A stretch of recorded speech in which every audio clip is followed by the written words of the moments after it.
Phaka umthakathi, phakela. Osala. Hlala phezulu. Ulenge la ngamasende le. Uthi kubi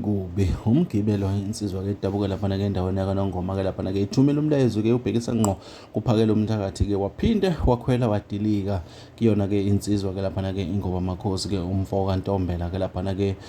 njengoba ke edumengele kafihliwe ke naye ke lapha ke umgibe ke akazange nenaza akazange abone ubukhosi kodwa usho lokhu ke azokusho kule video ke engikuphathele yona bafowethu ngiphinde ngiqolise bafowethu umgibe ube namagama ahlabayo ke lapha ke mhlawumbe ke kubantu abadala kuzozwela kakhulu ke nakubantu esibahlonipha kule channel phinde kuzwela ke nengixolela kakhulu bafowethu kodwa ke ngicela ukulifaka lonke udaba njengoba lunjalo nikwazi ke ukuthi nizwele lona ke ukuthi umgibe uthini ke uma ekhuluma kanje nantu awuthokozele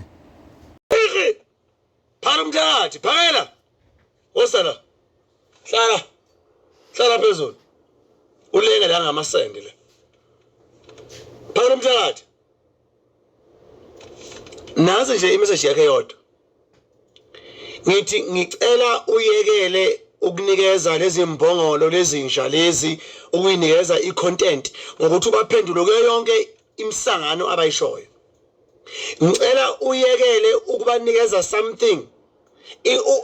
to talk about bahlala ko live benza ama video they are growing their accounts using your name so ngicela kulento le ye meeting nale Ramaphosa ungaphinde bhuti wami uyiphawule ucelwa yimi manje nalomqothu walo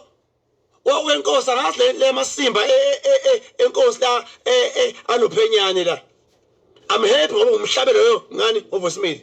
eqhubeka umhlabe ngawe nje ungayinaki lento ngaze ngiyibone mina inkosi enophenyane mina hayi ngiyinkosi inkosi yamasimba leyo nina zinsha nina abantu nina uphakela umthakathi kumanje ama foreigners awamfuni kumanje impilo yakhe is at risk ngoba wasukuma wafuna ukumela iSouth Africa as a whole